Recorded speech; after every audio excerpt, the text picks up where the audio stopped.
तो दोस्तों, अगर आपके भी घर में छोटा बच्चा है तो आज की मेरी वीडियो पूरी ज़रूर देखना, क्योंकि आज की इस वीडियो में मैं तुम्हें जिस सिरप के बारे में जानकारी देने जा रहा हूँ, इस सिरप का इस्तेमाल तुम्हें कभी न कभी करना पड़ सकता है। तो इसलिए देर बिल्कुल भी ना करो। अगर तुम्हारे पास समय है तो थोड़ा सा समय निकाल करके इस वीडियो को पूरा ज़रूर देख लो, क्योंकि आज इस वीडियो में मैं तुम्हें बताने वाला हूँ कि ये सिरप बच्चे को क्यों दी जाती है। क्योंकि जब आपका बच्चा बीमार होता है, आप डॉक्टर के पास लेकर जाते हैं और वो आपको कुछ सिरप पकड़ा देते हैं और आप वो सिरप लेकर के आते हैं और उसको देना शुरू कर देते हैं। लेकिन बहुत से ऐसे भी पेरेंट्स होते हैं जो एक बार ज़रूर ये देखते हैं कि आखिर जो डॉक्टर ने आपको दवा दी है, ठीक है, बच्चे को पिलाने के लिए, वो किस काम में आती है, किस लिए दी गई है।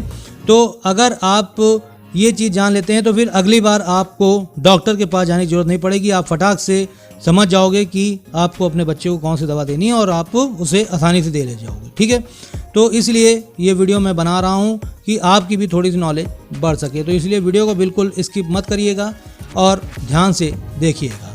तो आज इस वीडियो में मैं जिस सिरप के बारे में तुम्हें बताने वाला हूँ, इसका नाम है डोमी पेन, ठीक है। और इसमें बेसिक जो सॉल्ट मिलता है वो है डोम्प्रीडोन, ठीक है। और यहाँ पर अगर हम पैकिंग की बात करें तो ये कुछ इस तरीके का इसका आउटर बॉक्स होता है, ठीक है। और इसमें तुम्हें ये बॉटल मिल जाती है जो कि प्लास्टिक की होती है, ठीक है। छोटी सी बॉटल होती है और प्लास्टिक की होती है। बहुत ही अच्छी बात है कि ये प्लास्टिक की है, ठीक है। इसको हम साइड में करते हैं और बात करें क्वांटिटी की, तो ये 30 ml की बॉटल होती है। जो अभी मैंने आपको यहाँ पर ये बॉटल दिखाई है, ये 30 ml, यानी इसमें तुम्हें 30 ml सिरप मिलता है। और ये 30 ml सिरप तुम्हें मार्केट में सभी प्रकार के टैक्स मिला करके 41 रुपये 66 पैसे की मिल जाती है। अगर हम इसके लाइफ की बात करें तो 2 साल की इसकी लाइफ होती है, ठीक है। कॉम्पोजिशन की बात कर लिया जाए तो डोम्प्रीडोन इसमें तुम्हें मिलता है, जैसा कि मैंने सॉल्ट बताया, ये 1 mg में होता है, ठीक है। और ये फ्लेवर्ड सिरप बेस होता है और यहाँ पर दे रखा है फॉर पेडियाट्रिक यूज ओनली, यानी बच्चों को देने के लिए ही खास तौर से ये दवा बनाई जाती है, ठीक है। और यहाँ पर देखा जाए तो और कुछ चीज़ें यहाँ पर दे रखी हैं, तो इसको आप पढ़ लीजिएगा, तो यहाँ पर देख लीजिएगा, ठीक है। और इसको कौन सी कंपनी बनाती है, वो मॉर्पेन लेबोरेटरी लिमिटेड द्वारा इसको बनाया जाता है, ठीक है। अब हम यहाँ पर ये जान लेते हैं कि जो हमारी ये डोमी पेन जो सिरप है, ये बच्चे को क्यों दी जाती है, यानी इसका क्या इस्तेमाल होता है, ठीक है। तो अब इसके बारे में मैं तुम्हें बताने जा रहा हूँ, बहुत ध्यान से सुनना।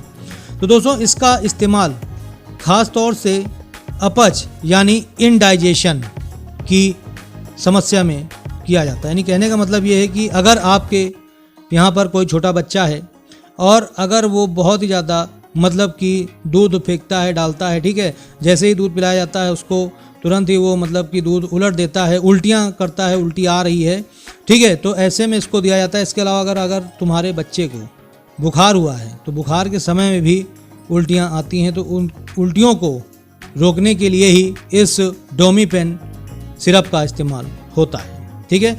और अगर मान लीजिए जैसे बच्चे जो होते हैं उनको अपच की शिकायत होती है, यानी समस्या होती है, तो उसमें भी इसे दिया जाता है।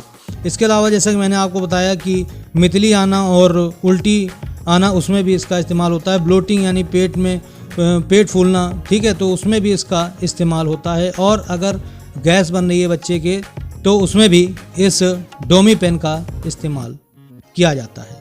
तो यानी कहने का मतलब ये है कि एक जो सिरप है ये कई सारी बीमारियों में काम करती है और इन सभी में इसका इस्तेमाल होता है। तभी ये डॉक्टर आपको और दवाइयों के साथ में मिला करके देते हैं, ठीक है। तो इसका ये यूज़ होता है। अब अगर आपको कभी भी देखना हो तो आप यहाँ पर देख सकते हैं, इसलिए दी जाती है। अगर हम बात करें इसके साइड इफ़ेक्ट्स की, तो दोस्तों, अगर आप बताए गए ड्यूरेशन और डोज के हिसाब से देंगे तो किसी भी तरह का साइड इफ़ेक्ट देखने को नहीं मिलेगा। अब बात कर लेते हैं फटाफट से पहले हम इसके डोज के बारे में। तो दोस्तों, सबसे बेस्ट तरीका ये होता है कि आप अपने बच्चे को लेकर जाएं, ठीक है, और डॉक्टर को दिखाएं। वो जिस तरह का डोज बता रहे हैं उसी डोज में आपको इसे देना होता है, क्योंकि हर एक बच्चे की अलग अलग उम्र को देख करके अलग अलग डोज निर्धारित की जाती है।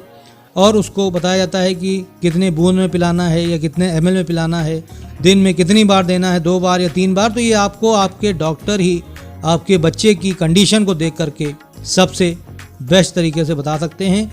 तो डोज आपको अपने डॉक्टर से ही मालूम करनी होगी, ठीक है। अब हम बात करें अगर इसके नुकसान के बारे में, तो यहाँ पर कुछ साइड इफ़ेक्ट्स हो सकता है देखने को मिले, जिसमें पहला है सिर में दर्द होना, ड्राइनेस इन माउथ, मुँह का सूखना, पेट में दर्द होना और दस्त लगना, ठीक है। तो ये कुछ इसके कॉमन साइड इफ़ेक्ट के सिम्टम्स हैं। जैसे कि मैंने आपको बताया कि अगर आप बताए गए डोज और ड्यूरेशन के हिसाब से देंगे तो आपको साइड इफ़ेक्ट देखने को नहीं मिलेगा, और अगर आप ओवरडोज करते हैं तो आपको साइड इफ़ेक्ट के सिम्टम्स अपने बच्चे में देखने को मिल सकते हैं। बात करें अगर इसके प्रिकॉशंस की, यानी सावधानियाँ क्या क्या ध्यान में रखनी होंगी, तो पहली सावधानी तो आपको ये ध्यान में रखनी होगी कि आपको बिना डॉक्टर की सलाह लिए इसको नहीं देना है अपने बच्चे को। जितनी डोज बताई गई है उतनी डोज में ही आपको इसे देना है, ठीक है। इसके अलावा आपको अपने मन मुताबिक डोज नहीं बढ़ानी है, ना ड्यूरेशन बढ़ाना है। अगर आपके डॉक्टर ने 2 दिन बोला है तो 2 दिन, 3 दिन बोला है 3 दिन, ठीक है। उससे ज़्यादा आपको नहीं करना है। अगर इसमें मिलने वाले कॉम्पोजिशन से आपके बच्चे को एलर्जी है, किसी तरह की दिक्कत आपको दिखाई दे रही है अपने बच्चे में, तो इसे देना बंद कर देना, तुरंत ही अपने डॉक्टर से संपर्क करना है। और अगर किसी तरह का आपके बच्चे का अलग कोई इलाज चल रहा है और उसमें जो दवाइयाँ दी जा रही हैं, तो आपको बिना डॉक्टर को बताए हुए इस दवा को बिल्कुल भी नहीं देना है।